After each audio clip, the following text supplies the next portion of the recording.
क्योंकि आप सब धार्मिकों में श्रेष्ठ हैं। वद सूत मुनि श्रेष्ठ, हे मुनि श्रेष्ठ सूत जी, वद, इसके बारे में आप कुछ हमें बताइए। सर्वम एतत् अशेषतः, संपूर्ण रूप से बताइए कि ये जो घोर कलयुग बढ़ गया है, सब कुछ जो उल्टा पुल्टा हो रहा है, किसी को अपने कर्तव्य का एहसास नहीं है, ज्ञान भी नहीं है, और ज्ञान भी है तो उसका पालन करने की शक्ति नहीं है, ऐसा है कलयुग। पता भी है व्यक्ति को कि ये गलत है, ये पता है कि ये करने योग्य है, फिर भी वैसा कर नहीं पा रहा है। क्यों नहीं कर पा रहा है? क्योंकि उसमें उतनी शक्ति नहीं है, क्योंकि वो बीमार है। तो इसलिए आप ही बताइए, सर्वम एतत् अशेषतः, शरीर कैसे सुखी हो, मन कैसे निर्दोष हो, दोषों से रहित हो, शरीर कैसे हमारे योगी बने, स्वस्थ बने, ऐसा कोई उपाय आप बताइए। अशेषतः, संपूर्ण रूप से बताइए। कस्य नह तुष्टि जायते, किसको आपके वचनों से संतुष्टि नहीं होगी। त्वद वचनामृतात्, आपके वचनों को छोड़कर, माने आपके वचनामृत का पान करके, वचनामृतात्, वचन अमृतात्, आपके अमृत रूपी वचनों से, कस्य न तुष्टि जायते, किसको तुष्टि नहीं होगी। माने आप यदि बताएंगे तो निश्चित रूप से कोई उपाय निकल ही आएगा। तो ऐसे जब, ये भी एक भगवान की व्यवस्था है कि जब सब तरफ हाहाकार होता है, त्राहिमाम होता है, तो किसी न किसी को फिर वो भेज ही देते हैं। तो किसी को शरीरों को ठीक करने के लिए निमित्त बनाते हैं, किसी को मनों को ठीक करने के लिए निमित्त बनाते हैं, किन्हीं को स्थूल रूप से समृद्धशाली बनाने में निमित्त बनाते हैं। माने सारे उसका बैलेंस तो भगवान रखते ही हैं। तो जहां कहीं ज्यादा उनको लगता है कि अब ये बिल्कुल ही नष्ट होने वाला है, तो उसको बचाने के लिए फिर किसी न किसी को भेज देते हैं। तो रोज रोज अंधकार आता ही है रात में, लेकिन उस अंधकार को नष्ट करने के लिए रोज रोज ही फिर सूर्य को भी भेज ही देते हैं। तो भगवान को अपने सृष्टि का बैलेंस बनाना ही होता है। तो इसलिए कह रहे हैं कि भले ही कितना भी घोर कलयुग है, लेकिन आप जैसे श्री सूत जी जैसे बड़े ऋषि हुए हैं, सूत जी, तो कई जगह इनकी चर्चा आती है। सत्यनारायण व्रत कथा सुनी किसी ने आपने? तो वहां भी इन्हीं का ही आता है। शौनक आदि 88,000 ऋषियों ने श्री सूत जी से पूछा, ऐसे वहां स्टार्टिंग होती है कथा की। तो ये बहुत विद्वान थे, तो इन्होंने कहा कि आपके अमृत वचनों से किसको तुष्टि नहीं होगी, अर्थात सबको तुष्टि होगी। तो आप ही कुछ उपाय बताइए। तो सूत उवाच, अब इन्होंने कहना शुरू किया, अब ये बता रहे हैं।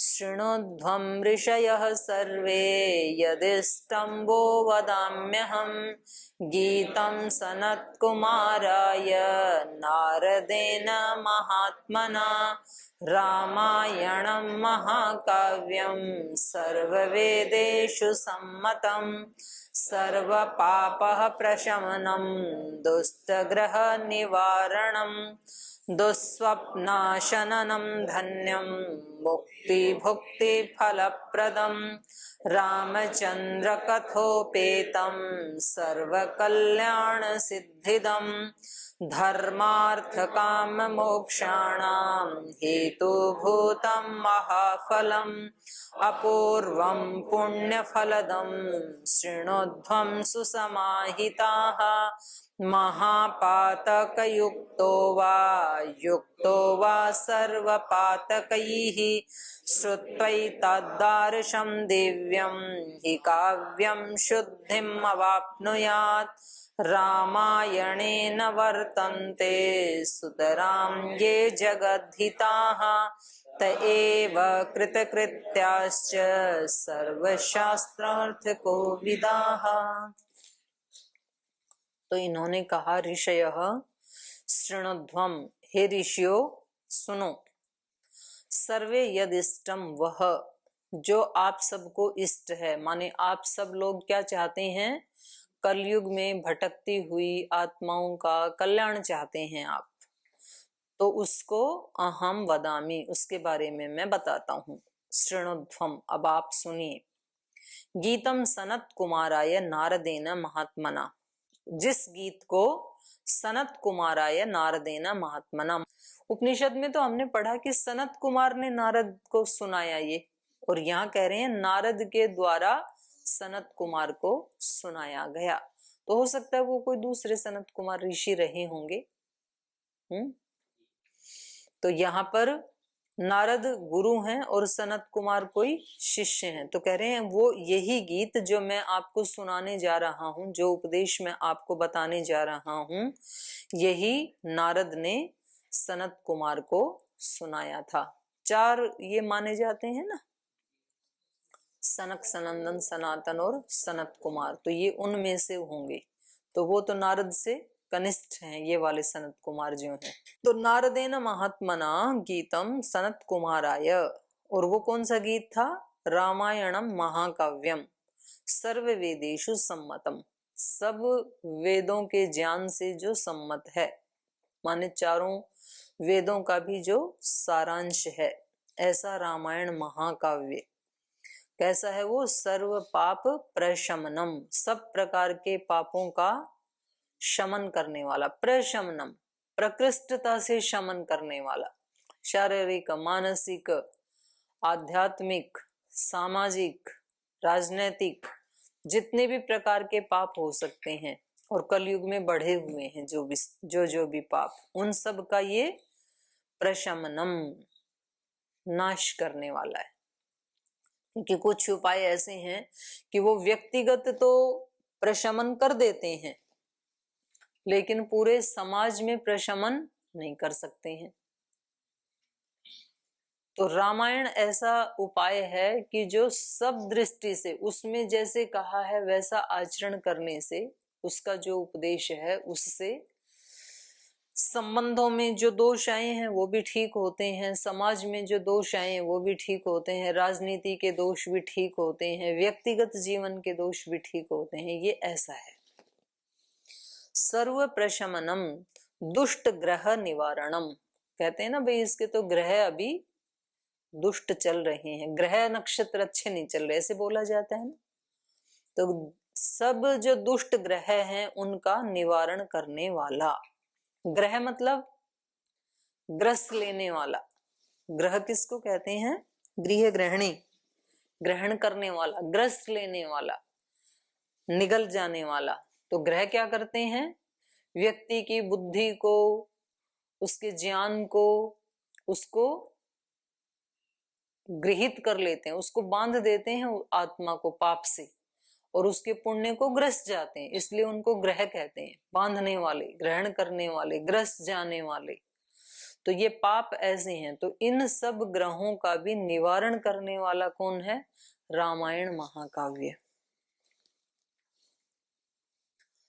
सर्व पाप प्रशमनम दुष्ट ग्रह निवारणम दुस्वप्न नाशनम, दुस्वप्नों का नाश करने वाला। एक स्वप्न तो रात को आते हैं सोते हुए, तो उसमें कुछ अच्छे आते हैं कुछ बुरे आते हैं, बुरे आएंगे उनको कहेंगे दुस्वप्न।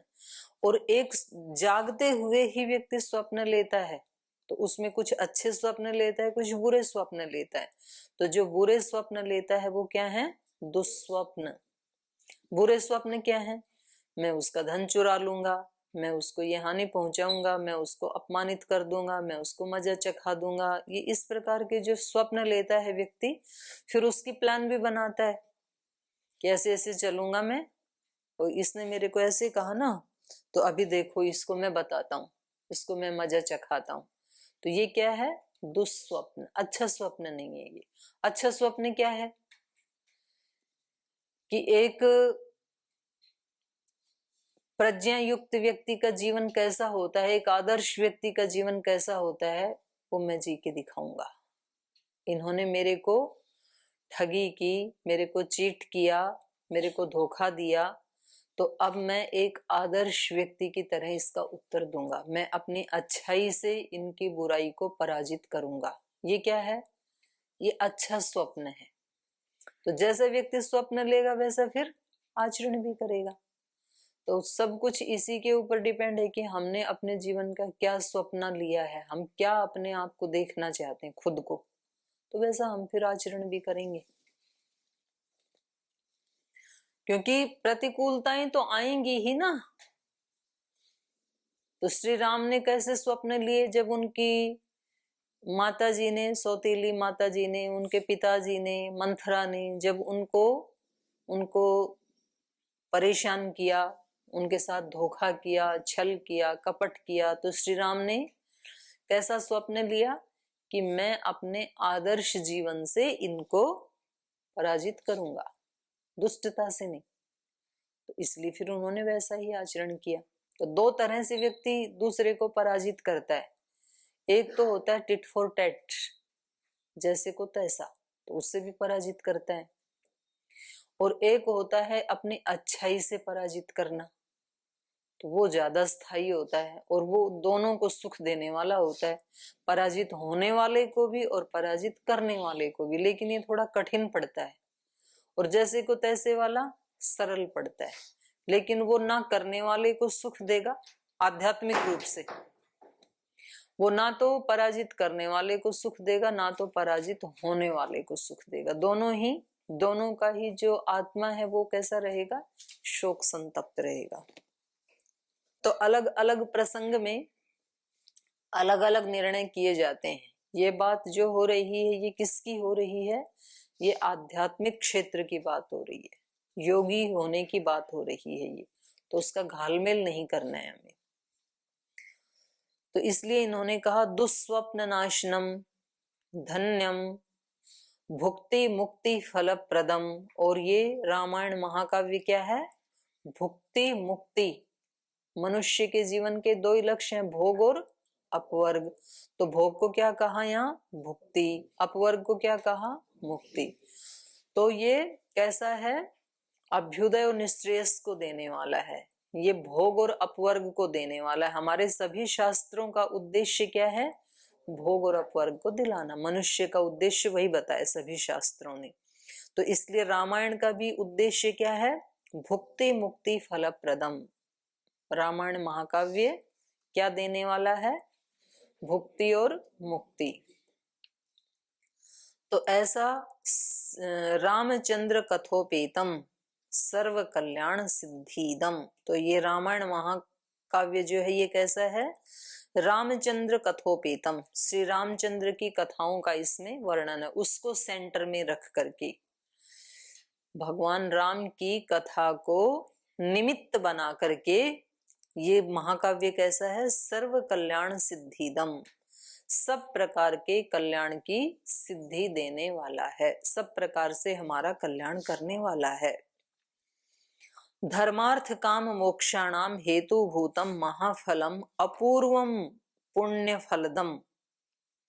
और ये चारों प्रकार के महाफल जो हैं, धर्म, अर्थ, काम और मोक्ष, इनको महाफल कहा है। धर्म भी देने वाला है, अर्थ भी देने वाला है, और सब कामनाएं व्यक्ति में उत्पन्न करने वाला है। और उस सब कामना का परिणाम क्या होगा? मोक्ष। तो मोक्ष को भी देने वाला है। तो इन चारों का जो हेतुभूत, ये जो चार महाफल हैं, इनका हेतुभूत क्या है? रामायण महाकाव्य। धर्मार्थ काम मोक्षाणाम हेतुभूतम महाफलम अपूर्वम पुण्य फलदम। और ऐसा फल देने वाला है जो फल अपूर्व, अपूर्व माने पहले कभी मिला नहीं। तो पहले कभी मिला नहीं वो क्या है? भोग तो पहले भी मिले, अपवर्ग पहले नहीं मिला, मोक्ष पहले नहीं मिला।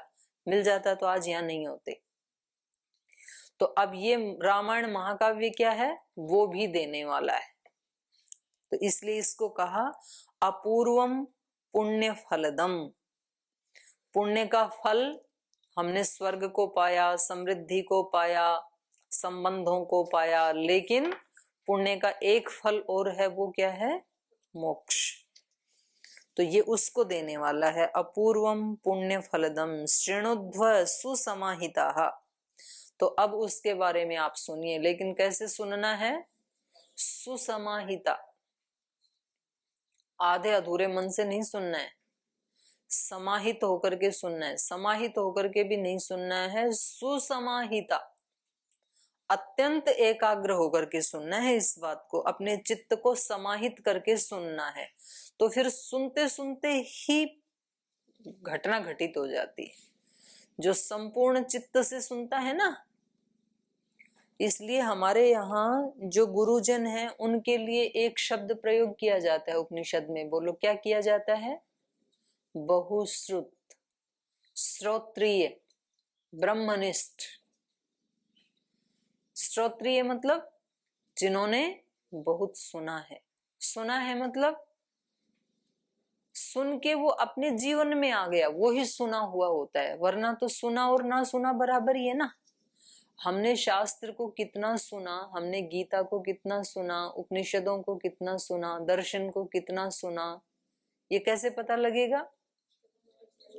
आचरण में जो आ गया वो ही सुना है बस। बाकी तो सुन के भी अनसुना जैसे ही है। जिसको हमने पकड़ लिया अपनी मुट्ठी में कि ये हमने वहां सुना था और अब हमारे जीवन में ये आचरण नहीं होगा। आपने सुना कि सब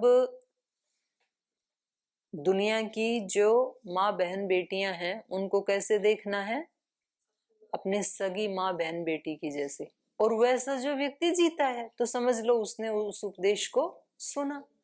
और यदि वो फेल हो जाता है तो फिर उसने वो उपदेश नहीं सुना। आपने सुना कि चोरी करना ठीक नहीं है, चोरी नहीं करना चाहिए। और आप कहीं एकांत में भी किसी के धन को या किसी अच्छी वस्तु को देख करके उठाने की इच्छा यदि नहीं होती है तब तो उपदेश को सुना। और यदि इच्छा हो गई और फिर आपने सोचा कि नहीं उठाना नहीं है, तो भी वो उपदेश कैसा है? अध सुना है, आधा सुना। मतलब आपने उठाया नहीं ये तो ठीक है, इतना तो याद रहा आपको, लेकिन इच्छा हो गई तो इसका मतलब उसका अभी और अभ्यास करना है। तो इसलिए सुनना भी कैसे होता है? सुसमाहिता, चित्त को समाहित करके। मतलब मेरी सारी की सारी चेतना ही जिसके लिए एकाग्र हो गई तो फिर ट्रांसफॉर्मेशन में देर नहीं लगती है। समाधि में भी क्या होता है, ध्यान में भी क्या होता है? सारा अस्तित्व समाहित होकर के ईश्वर के आदेश को सुनने के लिए तैयार होता है कि इस समय मुझे जो भी अंतरात्मा से कोई निर्देश मिले, जो प्रेरणा हो, उसको मैं जीऊं। तो वो ही क्या है? श्रोत्रिय। तो इसलिए इन्होंने यहाँ पर विशेषण लगाया कि शृणुध्वम। अब सुनिए ऋषियों, आप सुनो, लेकिन कैसे सुनो? सुसमाहिता, अपने चित्त को अच्छी तरह समाहित करके। और हमारा चित्त अच्छी तरह समाहित कब होगा? हमने कहा कि चित्त समाहित हो जाओ और चित्त समाहित हो जाए, ऐसे हो जाता है कि नहीं होता है? क्या अनुभव है आपका? हमने क्लास में आके कहा कि चित्त अब समाहित हो जाओ, अब 1 घंटा पढ़ना है, और चित्त हमारा समाहित हो जाए, ऐसा संभव है कि नहीं है? ऐसा कहने से हो जाता है कि नहीं हो जाता है? क्या अनुभव है? हमेशा नहीं होता है, कभी होता है कभी नहीं होता है। क्यों ऐसे, ऐसा क्यों होता है भला? कभी तो मान लेता है मन, कभी नहीं मानता, ऐसे क्यों होता है? ऐसे क्यों होता है कि कभी होता है कभी नहीं होता है? कारण क्या है इसका?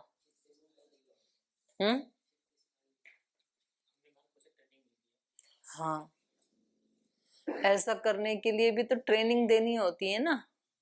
आप जब योगाभ्यास करते हैं, पश्चिम उत्तानासन करते हैं, तो कभी कभी तो सिर घुटनों से लग जाता है, कभी कभी नहीं लगता है। तो ऐसे क्यों होता है? ट्रेनिंग अधूरी है अभी।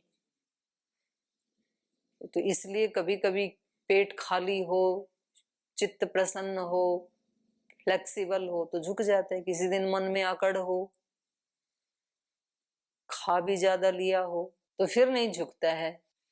तो उसके लिए फिर कई दिन तक ट्रेनिंग देनी पड़ती है। ट्रेनिंग दे तो आराम से झुका देते हैं फटाक से। तो चित्त को समाहित करने के लिए क्लास में आके बोला और चित्त समाहित हो गया, ऐसा चित्त नहीं है।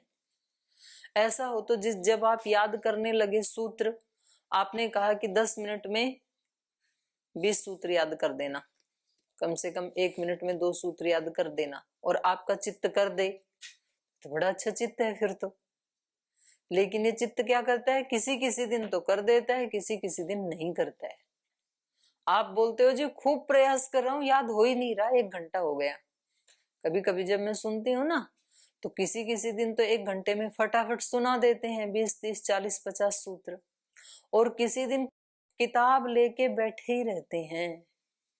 और मैं बार बार, जितनी बार मैं ज्यादा बोलूंगी उतनी बार आपका मन ज्यादा विद्रोह करता है। होता है ऐसे? बोल दिया आज तो बिल्कुल, मतलब एक बार आपने ये कह दिया ना आज नहीं होगा, फिर तो नहीं ही होगा। फिर मैं कहती हूँ कि क्यों नहीं होगा, आपका ही मन है, करो बैठ के, याद हो जाएगा, अभी 10 मिनट में सुनाओ मेरे को। फिर 10 मिनट के बाद पूछो, बोल जी खूब प्रयास कर लिए, नहीं हो रहा है। फिर मैंने कहा फिर और 15 मिनट बैठो, याद होगा, क्यों नहीं होगा, आज मैं भी सुन के ही जाऊंगी। यहां से भी तो विद्रोह होता है ना। तो फिर आप वाला और डबल विद्रोह करता है कि सुनाने वाले हैं ही नहीं, चाहिए आप 3 घंटा बैठो। तो फिर मैं इंतजार करती हूँ 1 घंटा, 2 घंटा, 3 घंटा, अब कितना करूंगी। तो फिर आखिर हारना किसको पड़ता है, गुरु जी को। ये तो सुनाएगा नहीं, हड़ताल कर दी इसके मन ने तो। लेकिन ये अपनी पराजय है। अपनी पराजय मतलब मेरी की आपकी? आपके मन की। आप अपने मन से हार गई, मन जीत गया आपका। तो मेरे को नहीं हराया, अपने आप को ही हराया।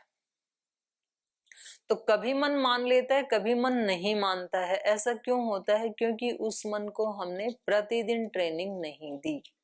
जो चित्त को समाहित करने के लिए उपाय क्या करने पड़ेगा, रोजाना जो ध्यान उपासना आदि है, और गीता में जो बताया है कि सब कर्मों को करते हुए सजगता, एकाग्रता, ईश्वर प्रणिधान, सारे शास्त्र एक ही बात बताते हैं। योग दर्शन कहता है ईश्वर प्रणिधान, गीता कहती है योगस्थ गुरु कर्माणि, योग को केंद्र में रख के कर्म करना। तो ऐसा करते करते फिर व्यक्ति की ट्रेनिंग हो जाती है। फिर वो जैसे चाहे उसका मन फिर मान लेता है। और जिस दिन जैसे चाहे वैसे हमारा मन मान ले, सदा सदा के लिए, थोड़ी देर के लिए तो मान लेता है, मतलब उसमें एक निरंतरी आ जाए, तो समझ लो कि साधना सफल हुई। फिर तो बड़ा आनंद ही आनंद है। जैसे हमने कहा वैसा मन ने कर दिया। तो इसलिए उसका उपाय, वैसा बनाने का उपाय भी क्या है कि जो भी हम सुने वो कैसे सुने, सुसमाहिता, अपने चित्त को समाहित करके सुने। तो समाहित करके सुनेंगे तो सुनते सुनते ही वो बोला हुआ अंदर घुस जाएगा।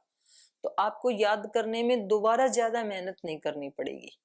एक बार क्लास में आपने सुना समाहित चित्त होकर के, तो समझ लो कि आपका 60% याद हो गया, सुनने में ही हो गया। समाहित चित्त से यदि सुना है तो फिर आपको एक बार दोहराना पड़ेगा और तुरंत आपको याद हो जाएगा। तो समाहित होके सुनना ये फायदे का काम है कि नुकसान का? फायदे का है। तो अपना फायदा तो सबको सोचना ही चाहिए। इसलिए जब भी कभी किसी से सुने तो हमेशा कैसे सुने, समाहित चित्त होकर के। महापातक युक्तो वा सर्वपातकैहि श्रुत्वा एतद् आर्षम दिव्यम ही काव्यम शुद्धिम अवाप्नुयात्। इसको यदि समाहित चित्त होकर के सुन लिया तो कह रहे हैं कि चाहे कोई कितना भी महापातक युक्त, महापाप से युक्त भी क्यों ना रहा हो, गीता भी यही कहती है, अपि चेत सुदुराचारो भजते माम अनन्य भाग।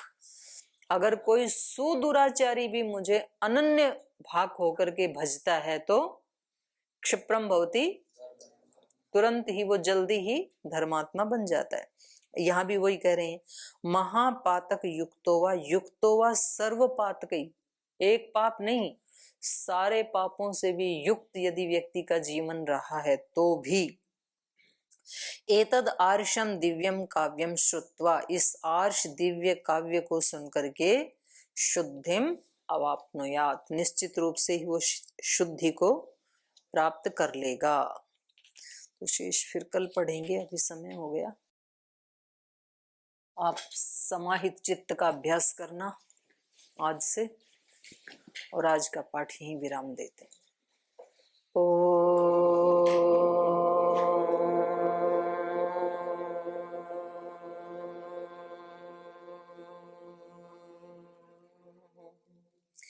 शांति शांति शांति।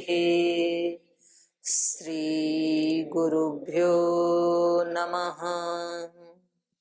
हे हरि के नाते से सब नाते, इससे सभी सुहाते। हरि के नाते से सब नाते, इससे सभी सुहाते। किससे बैर करेंगे प्यारे, विविध रूप धर आते। किससे बैर करेंगे प्यारे, विविध रूप धर आते। स्वार्थ बिना जो सबकी सेवा करते नहीं अघाते।